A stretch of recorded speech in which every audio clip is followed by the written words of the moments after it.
As a 21-year-old student, I hardly think that I live a life of luxury. But in my life, I have never had a day of true hunger or a day that I was truly scared for my safety. Surviving the slaughter was difficult to read. The details were so graphic and the stories were so raw. But what was tough was the difference between my reading and my reality. I would finish a chapter, and then I would roll out of bed, heat up a meal in the oven, or take out my laptop to go to class, or even go to the pub and enjoy a fun night with my friends. In the end, the book was so successful at describing the horrors of war and putting names to the faces of innocent victims that are often just reduced to a number, if they're even recorded as a number at all. It is a recount that should be read by everyone, not just to understand Rwanda and Zaire at the time, but to understand the realities and far-reaching consequences of any conflict, and how the repercussions can spread to so many people. So I saw the life that we were living here in Kingston, and I kept on talking about it to my housemates. It is crazy to think that in just the late 1990s, a couple years before we were born, such horrors were going on to young people like us in Africa and in Rwanda in particular. I thought they needed to know what had happened. Recently, I sat down with one of my friends, Connor, to discuss the book for a while. I wanted to give him a taste of it so he could understand the gravity of the subject and what we can do to understand this conflict better. Some of our conversation is shared next. Joining me, Connor, and I've been talking about this book for a while. No, for sure. I mean, I'd love the opportunity to sit down and discuss some more, just because I know you've been talking about it a lot. No. And as I'll discuss throughout our conversation, it's an incredible book. And what it is it's pretty much the best example that I've had of an anti-war, really script, movie, whatever it is, that it really touched me so much. And I think it'll touch anyone, but it's really just got some powerful themes, and it's so well put together for the reasons that I'll describe. For sure. So why don't you just talk to me a little bit about what it is? Yeah. So basically, the summary of it is it's an autobiography. It's the story of one woman, Marie Beatrice Ustemi. I'll just call her Marie for the sake of our chat. Mm-hmm. And so she's a kind of educated woman. She works in NGOs across. She was educated in Rwanda and in Belgium, and she's a Hutu, and she's kind of works in NGOs across Rwanda. Right. So she's a Hutu, and then the other group is the Tutsi. Right. So yeah, you do have some knowledge of kind of the Rwandan genocide. So she is a Hutu. So she was on the side, if you will, of the two groups that were divided during colonial times, that were the perpetrators of the Rwandan genocide that we are, that we understand mostly through school and what have you. But really, the Hutu, as seen in this book, are victims as well. Sad, tragic deaths and terrible, harrowing experiences that they had. Mm-hmm. But so she doesn't really discuss the genocide, the so-called genocide per se, because it didn't really.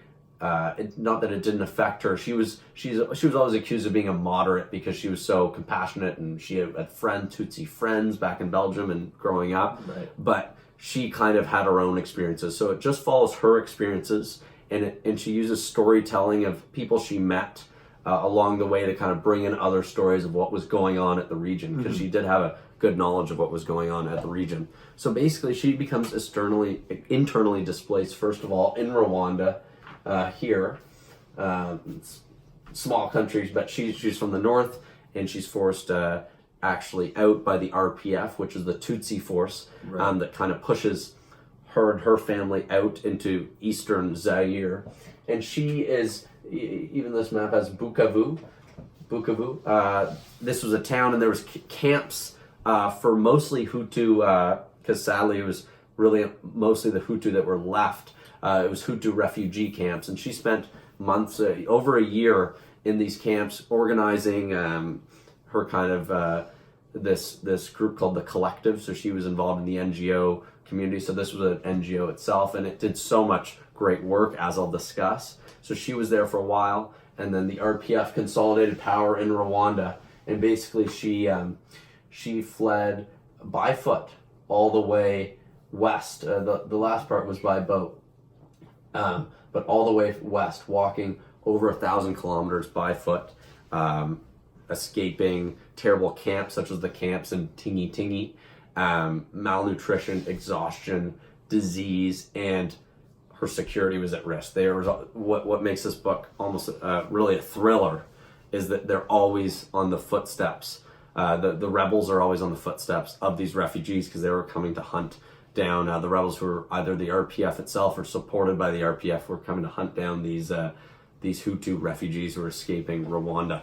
Right, so she was really kind of forced out of Bukavu by the RPF and by all these rebels, and that really forced her west, or... Exactly. So the camps itself were, as she describes, very, very tough conditions, but they were functioning. There was a bit of humanitarian assistance. They were functioning, but they had to be shut down. They were attacked because they were so close to Rwanda, just across Lake by Goma as well, across Lake Kivu in the Kivu region.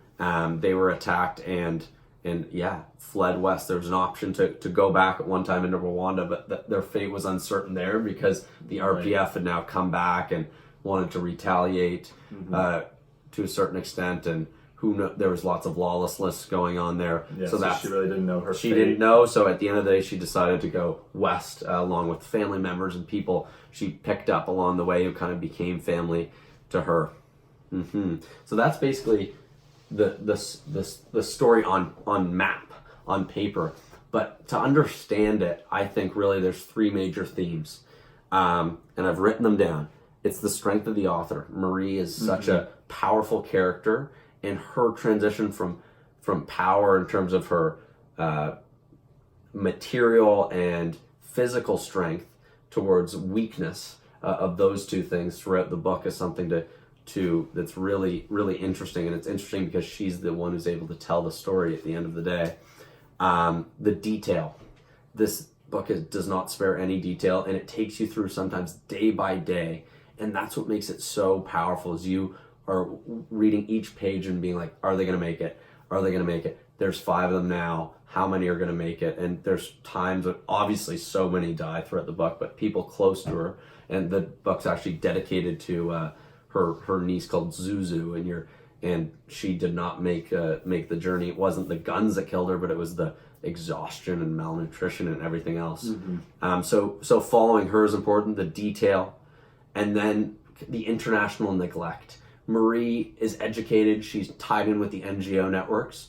So she knows that they're being neglected. She knows that the international community could do more. And oftentimes, which is so frustrating, not only did they not do anything, they were worse. They made the situation much, much worse and much, much more unsafe for these refugees groups that she was a part of, which is very, very sad. So those are kind of the 3 major themes, I would say, for sure, of the book. Those are the 3 important things to take away, and what makes it so effective as an anti-war novel. For sure. Novel. Why don't we touch a bit on the strength of the author? I mean, obviously we've talked a lot about her already, just summarizing the book. But what do you think really made her her story, or the way that she was able to tell the story, and also being a character in the story? What do you think made her so compassionate to read about, and then so obviously powerful as an author? Yeah. So, as you say, she's such a powerful author, and what I couldn't help but notice, as I was reading the book, and as all these people are dying in such dire situations, is we know she makes it. She writes the book. She clearly has had time and research. We know she survives. It's called Surviving the Slaughter. There's no mystery of that, because it is an autobiography. But it is so interesting that she's the one. So many things happen to her due to her connections, due to luck, due to fate, and it really becomes somewhat of destiny that she is able to make it. She's one of so few who's able to make it all the way unscathed, because she was one of the very few on that road who were educated, who could have the means in which to one day write this sort of book. So she kind of is an elevated character. She's so strong in terms of her at the start she's physically strong. She's able to do these walks, and by the end she can barely walk, and is sick and everything, and loses tons of weight because she's not eating and walking all this time. But sure, she always maintains her knowledge and her compassion. She's smart, but it seems, although she's modest in the way she describes herself, it seems that everyone loves Marie, and she's carrying everyone along with her along the road. So she's so strong. She's so strong at the beginning when she's organizing the collective, and still in herself, she's living in a tarp shelter. She says, "Oh, I had a nice tarp shelter." It was still awful conditions, for sure, disease, violence, everything else. But she still helped so many other people in the collective, organizing, games and sexual education, which was so important, organization of who got the food, and of also kind of crying for help, writing papers, writing both that was distributed internally, and writing papers to foreign NGO to come out and help. So even in her difficult state there, she was doing so much. So she really was a strong, incredible person. And we're so lucky that she made it, really, which is odd to think. By the end, she was just another refugee. She was, bone skinny. She was fighting for every single step, but she made it. So she was able to tell the story, which I found to be so powerful about it is that she was it's so sad because there's so many life or death, but she was able to make it, to tell that story. For sure. And something else that I mentioned was the detail of this book. And the detail is what makes it so profound. It's not numbers, stats, even the occasional story. It's her story the entire time. So oftentimes they go day by day. They talk about the fear, the fear of the RPF, the fear of other refugees at times, the fear of the Zarians who are reluctant to help them because they will be in trouble as well. And even the fear of the FAZ, armed forces who are supposed to kind of be on their side of the war, if you will, oftentimes rob them. And so each day is difficult, and each day it's so tough to get food. There's so much detail about food, which I found just so obviously incredibly heartbreaking given the abundance of food we have. Sure. So I feel like this is a good time to actually discuss two quotes, and this gives an essence of the book, that they that there's quotes like this all throughout the book, but these are two that really stuck with me. "Even working together, we could not pry his mouth open. After several tries, he managed to slide 2 tablets into his mouth. He used this last bit of strength to spit them in my face. For him, death was probably welcome." I mean, that's just heartbreaking. That's some person she found on the road, and she would uncover tons of these people who were struggling and close to death on the road, and often help them every single day. Another one is when she was being helped in a village with some people she linked up with. This is when they're in a 4 by 5 meter shed in a swamp. They live here for a week, and it says that there are 20 people in that shed. "The little shed was surrounded by water on all sides. We drank this water, which we also used to cook and bathe with. It was also in this water that we went to the bathroom and threw our garbage." I mean, that's just graphic details that obviously, and then it talks about how sick she got. Obviously, you'd get sick by drinking that stagnant water. So it's detail like that just make the book really powerful, for sure, in terms of an anti-war and anti-conflict piece. No, yeah, that kind of detail really, it really pulls at the heartstrings too. Because when you're reading it, or when you're reading it to me, I just think of kind of how we live here. Exactly. Even as university students, we live in obviously first world, quality conditions. Always have clean water, always have food to eat, always have a proper place to sleep in, and it just kind of juxtaposes that with the story that Marie's telling. You really, you made some interesting and really detailed points, and especially with those quotes about all the detail that Marie was able to provide from her perspective. I know you mentioned the international community and a bit of the neglect that was kind of undertaken, or maybe nothing being undertaken by them. So would you mind expanding a little bit on that? Mm-hmm. Yeah, so it's such a striking part of the story of not only Marie, but the whole series of conflicts in Rwanda, and then after in the DRC during the First Congo War, was this lack of kind of apathy on the part of the international community, both the big NGOs and the militaries of our countries, really, and everyone else. Mm-hmm. So if you look at the first example, kind of when they were in the camps in Bukavu and the Kivu region, mm-hmm. The camps were, the sanitation, the security was terrible in those camps. Food was given out, but just barely enough. It mentioned that the French and American soldiers, rather, were there assisting for a bit of time, but then they actually left. And what they did instead was installed this force called the CZSC, which was a Zarian force. And that actually, as Marie describes, they were supposed to help, but that caused more harm than good. They committed mass theft because they weren't being paid. And sexual violence was rampant amongst those forces. And, it totally backfired. So that was their way of protecting the refugees. When the going got tougher, all the NGOs kind of packed up and left the refugees as sitting ducks. So you could almost say that even they didn't do anything, they almost made the situation worse. They arguably made the situation worse in Bukavu, and later on in her story it becomes even worse.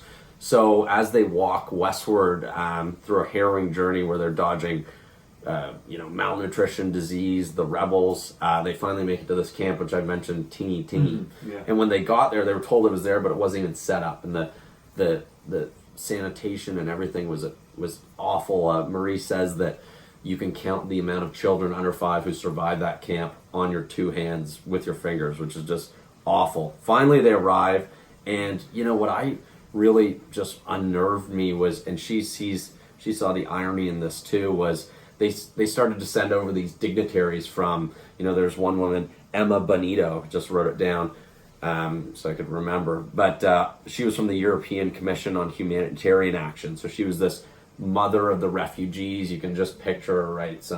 Probably had like 8 PhDs, and she waltzes down to these camps and supposedly is there to help these people, and just weeks later the rebels come through and absolutely slaughter the refugees at the camp, or at the bridge, which was called the Lutubu Bridge, which was just a couple kilometers later. Mm-hmm. And back to your point on making it worse, I was talking to you this about the other day. Finally, when Marie had made it to the Mongo villages, kind of at the end of her journey, where she was just settling in and thought maybe this was her life, mm-hmm. she would live in these villages forever, they started forced repatriation. So they clearly, for their numbers or whatever the case may be, they had this mandate supported by international organizations. The UNHCR had forced repatriation. So they came in and strong-armed refugees to come back to Rwanda, where they were meeting. Who knows what was happening there. That's where they were fleeing from. That's where they're fleeing from. They were fleeing from the RPF who had taken over. Mm-hmm. Exactly. And so when that didn't work, there's a recount where Marie is almost forced to, and luckily a villager, her protector in the village, made sure that they left, and she recognized someone, so was able to get out of it.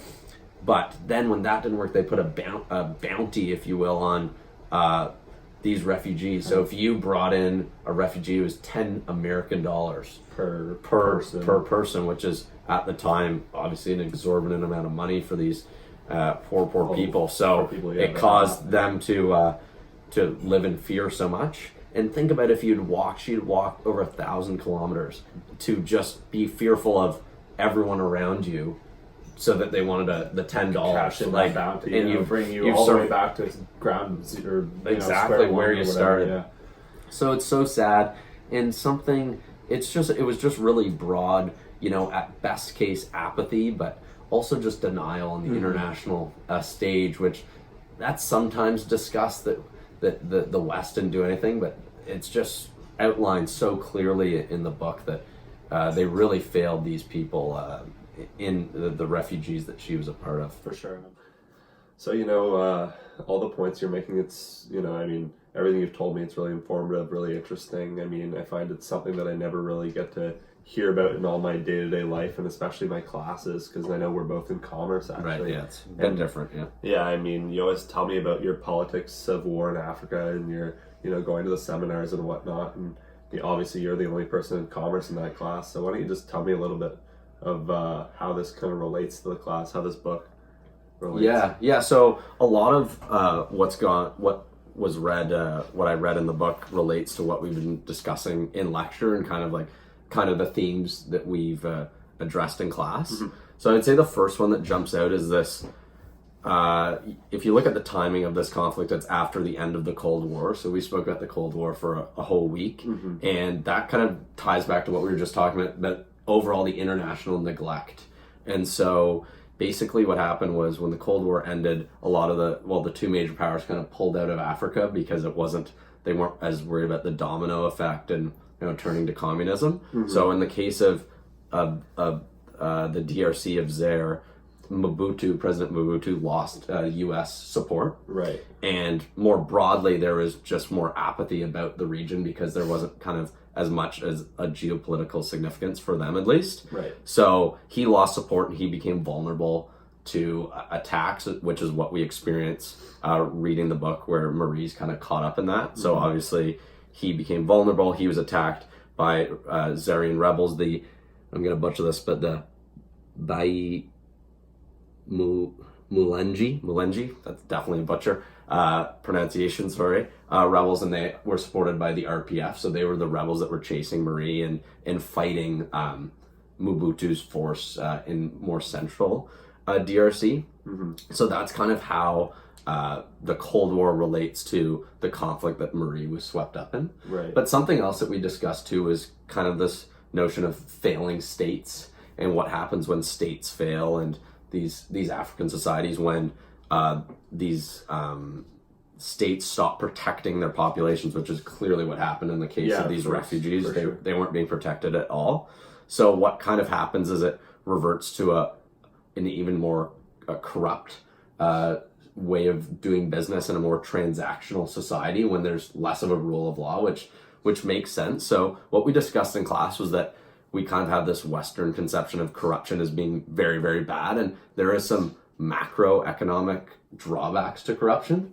It's harder to build a successful economy, but on the small scale, actually corruption's kind of a day-to-day thing and a means of survival. And we saw this so many times in the book where they would encounter a group of soldiers or a group of villagers they needed protection from, or they were brought to knife point by some people who wanted to rob them, and it was they found some money and they paid them off, and they were able to use money and use transactions, informal transactions, to get by, and that was a major part of how they survived throughout their whole Marie and her family and whatnot, their whole journey throughout Zaire. So that was interesting, and that kind of she put into words that what we would call corruption saved her life in so many instances. Like it's to survival. Exactly. Right? So when you read it in the book like that, of course, when she paid off a soldier to get her on the boat to cross the river, that would be corruption. But it's a means of survival, it was necessary, as I say. Sure. And back to the failing state, and the transactionalism. Something that to me what was so sad was when I was reading, and as I say, it's kind of a thriller, and she's evading the rebels, and finally she gets into Mobutu's home province, and there's this checkpoint by the FAZ, who's the Zairian force, Mobutu's force, and even they were fighting the RPF. Marie was running from the RPF, and yet the Zairian force still took all their belongings. There was mass rape and theft, and again, transactions took place. Yeah. Even when they should have been protected per se, there was still this by the soldiers transactions going on, and that actually, as we discussed, reverts back to their colonial past when this was Belgian Congo, and these soldiers were notoriously underpaid. Right. So it was kind of you have the guns, live off the land. So by living off the land, that means bring people at gunpoint, Yeah. take their money, checkpoints, take their money. So kind of make your own way in terms of payment for these soldiers, and that legacy's lived on in the region, which you noticed in the book. For sure, even the FAZ, you were like, oh my gosh, they finally got to the FAZ, and then they were robbed as well. Yes, there's a big culture just of corruption that's kind of been passed down, kind of trickling Well, down. yeah, and their colonial past definitely didn't help that, with the Belgian soldiers being so abusive of the people, and there's that understanding of the soldiers kind of taking from the land and of the people. Mm-hmm. And the final thing that relates to something that I learned, because I've learned so much in this course, comes from actually the Williams, our textbook here, chapter 1. Right. And it was just the intro, and I was kind of trying to get a feel for the whole course. And basically he brings up this idea that I knew, but not on this scale, was that combat deaths are only part of the story in these wars, right? They're often discussed, we lost 500 men in battle, but there's so many other types of violence and death. Mm-hmm. So he lists one-sided violence, which we saw, in Rwanda, and Marie's people were, on the road, were also slaughtered. Criminal violence, we saw that in the camps, and non-violent deaths. That was massive. So many non-violent deaths of malnutrition, cholera, these diseases, just exhaustion. The consequences of war, exactly.